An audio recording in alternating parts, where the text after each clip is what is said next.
Le supersonique Concorde vient de battre le record de vitesse du Tour du Monde en 31h27. Cette performance pourrait relancer la carrière de l'appareil. Les industriels et les transporteurs pourraient s'y intéresser de nouveau. Jean-Michel Boucheron, l'ancien député. Enfin, Jacques Médecin, l'ancien maire de Nice, restera en prison. Sa demande de mise en liberté a été rejetée par la cour d'appel de Grenoble. Jacques Médecin est actuellement écroué à la maison d'arrêt de Saint-Quentin-Falavier dans l'Isère. Voilà, c'est terminé, c'est à vous Benoît.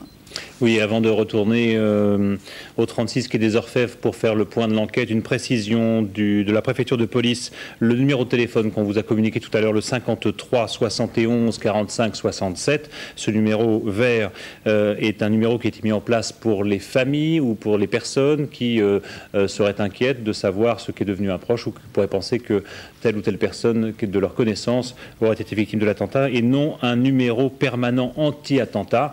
La préfecture de police croule en ce moment sous les appels. Ils ont reçu déjà 2500 appels jusqu'à 22h. Donc, s'il vous plaît, n'appelez pas ce numéro vert si vous n'avez pas de bonnes raisons de croire qu'un de vos proches a été victime de cet attentat.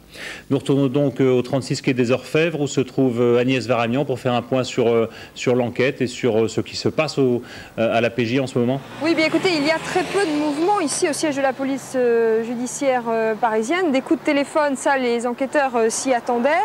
La brigade criminelle est en charge de l'enquête. Elle a déjà entendu une dizaine de personnes à peu près. Il resterait encore à l'intérieur quelques témoins, dont un ou deux membres de l'ambassade d'Iran, des diplomates interpellés près du lieu de l'attentat, mais qui semblent être hors de cause. Ici, comme les autres, ils apportent leur déposition. La brigade criminelle, donc, ce soir, cumule les enquêtes sur les deux attentats et ces inspecteurs vont travailler à établir les similitudes entre les deux actions terroristes. D'abord, quelle quantité d'explosifs a été utilisée, de quelle nature était-il?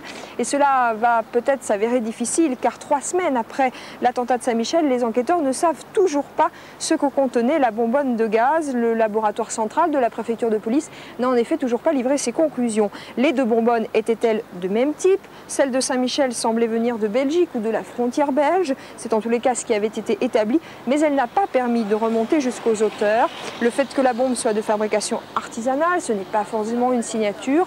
En tous les cas, ce que vont essayer de faire les enquêteurs, c'est évidemment de rassembler les témoignages les plus précis possibles pour peut-être établir des portraits robots, mais on sait aussi que dans l'attentat du 25 juillet du Saint-Michel, des portraits robots avaient été établis et qu'ils n'ont pour l'instant pas mené à une piste sérieuse, à l'arrestation de suspects. Donc ce soir, les enquêteurs ne veulent pas être découragés, mais ils savent que leur travail sera difficile.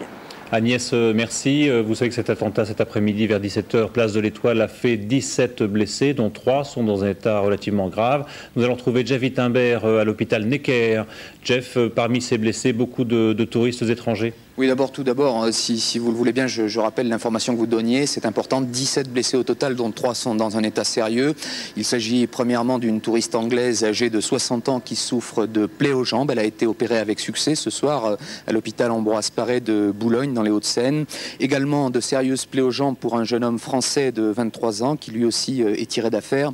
Enfin, la victime la plus gravement atteinte après cette explosion est un enfant âgé d'à peine 8 ans, un enfant de nationalité italienne qui a été lui touché au bras et qui souffre aussi de problèmes pulmonaires. Il a été opéré ce soir ici à l'hôpital Necker et fort heureusement ses jours ne sont pas en danger. Vous l'avez donc dit, beaucoup de touristes étrangers, ils étaient 11 à figurer parmi les victimes. Il y a notamment 2 familles, une famille italienne de 4 personnes avec le jeune enfant de 8 ans dont je viens de vous parler, mais également sa petite sœur âgée d'à peine 4 ans ainsi que leurs parents.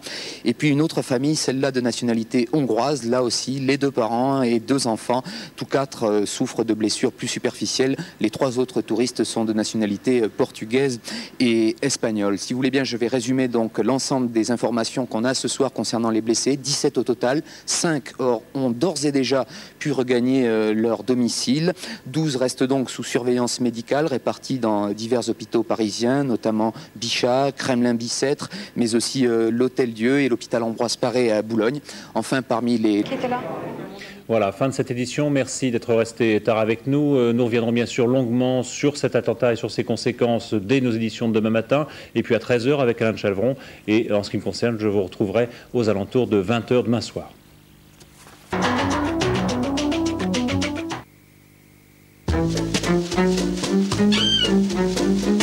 France 2 avec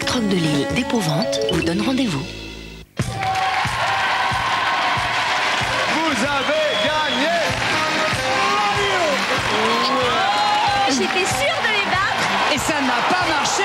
Pas de panique, avec Isabelle Lacan, l'oral de rattrapage est encore possible. Trophée Campus avec Marc Jolivet, 3 équipes s'affrontent en demi-finale. On y va! Faites le grand saut avec Jean-Luc Reichmann, Sophie Davant et Patrick Montel, vendredi soir sur France 2.